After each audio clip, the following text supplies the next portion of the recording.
What will happen to you if you keep gaining weight? Have you put on a few pounds lately? Maybe you are naturally larger but are suddenly carrying an unusual amount of weight. Perhaps your body chemistry changed so much after pregnancy that your old eating pattern is now causing weight gain. If you have been sidelined by an injury, or have been under intense stress, or started taking new medication, all of these things can cause unexpected weight gain. But whatever the reason, getting to the point where you can be classified as obese, having a body mass index of 30 or higher, brings with it a host of health complications.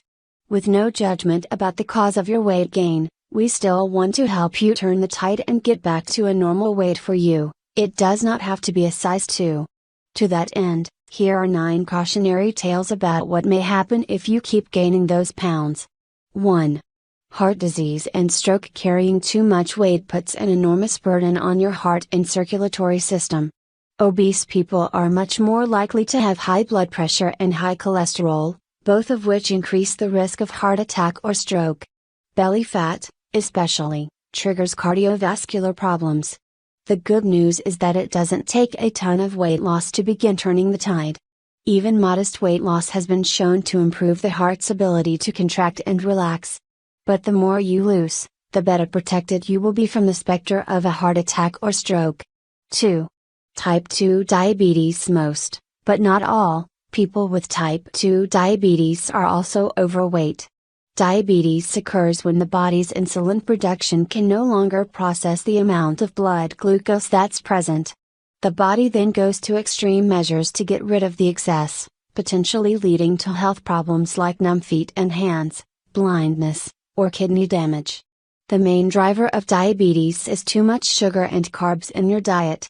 You can reduce your risk of diabetes by losing weight, eating balanced meals, getting enough sleep, and being more physically active.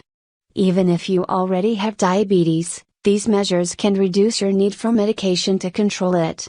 3. Cancer. Obesity is clearly linked to several types of cancer, including colon, breast, after menopause, uterine, kidney, and esophagus. Some studies suggest a connection between obesity and cancers of the gallbladder, ovaries, and pancreas. Researchers and medical professionals speculate a connection between this deadly disease and constant, low-level inflammation, which is common in overweight people. Other potential explanations for the link include the higher amounts of estrogen produced by fat tissue and the presence of excess insulin, which helps cancer grow. If you are obese and worried, set a goal to lose 5% to 10% of your body weight to reduce that risk. 4. Gallbladder disease. There are many factors that play into the development of gallstones, including genetics and the after effects of pregnancy. But gallbladder disease and gallstones are known to be more common in overweight people. This condition is extremely painful and most always leads to a surgery to remove the gallbladder. In a case of damned if you do, damned if you don't, weight loss itself can also trigger gallstones. However, it is especially rapid weight loss that tends to do this. Stick to a safe rate of about a pound per week to minimize the risk. 5. Polycystic ovary syndrome. The first sign of polycystic ovary syndrome, or PCOS, will probably be irregular periods. This occurs because high levels of insulin in the body produce more male hormones called androgens. PCOS causes infertility issues and leads to other uncomfortable conditions like acne and abnormal hair growth. The condition also makes a woman 7x more likely to develop diabetes. PCOS is linked to insulin resistance, which means that a person's cells can no longer make use of blood sugar for energy, it gets stored as fat instead. The vicious cycle of weight gain and poor health is therefore exacerbated by PCOS. 6. Depression. In another sticky relationship, the connection between obesity and depression is bidirectional. That means that being obese ups the odds of depression, and being depressed ups the odds of becoming obese. To put that in real numbers, approximately 43% of people with depression are obese, while only 1/3 of the population in general is obese. Put another way, 55% of obese people are likely to become depressed while people with depression are 58% more likely to become obese. Depression makes it very difficult for a person to practice self-care, especially when it comes to sleeping, eating, and exercising. On the other side, the public perception of obesity as unattractive and related to a character flaw is immensely upsetting and may chip away at self-esteem. Researchers agree that treating obesity and depression together has the best chance of relieving both issues. 7. Sleep apnea. Sleep apnea is a dangerous condition in which a person's upper airway becomes blocked while they sleep. This can reduce and even temporarily stop airflow. Weight gain is thought to be connected because it packs fat around the neck, narrowing the airway. People with sleep apnea snore heavily and wake up frequently when their airflow is restricted. Poor sleep will lead to daytime sluggishness, lack of mental clarity, and mood swings. It also makes losing weight much more difficult. If you suspect sleep apnea, get to the doctor for a sleep study. Losing weight can make a huge difference, but you may need to start sleeping better first. 8. Osteoarthritis. The most common type of arthritis is osteoarthritis, which has to do with wear and tear on the joints.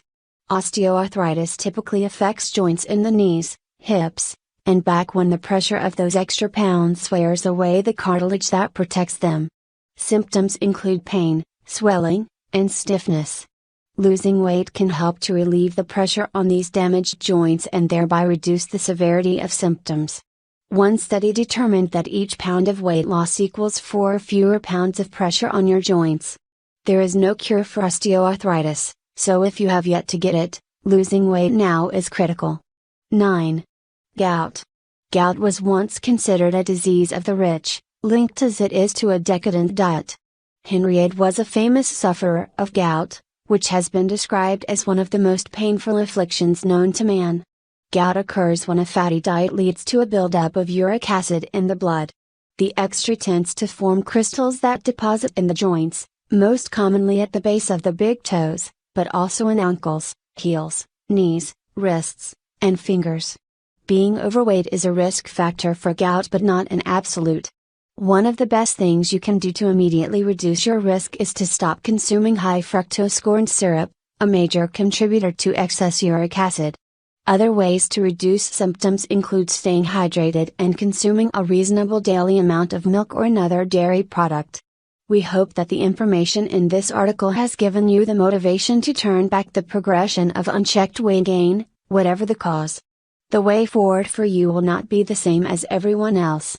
It could involve a customized diet, more exercise, mental health care, or different medication.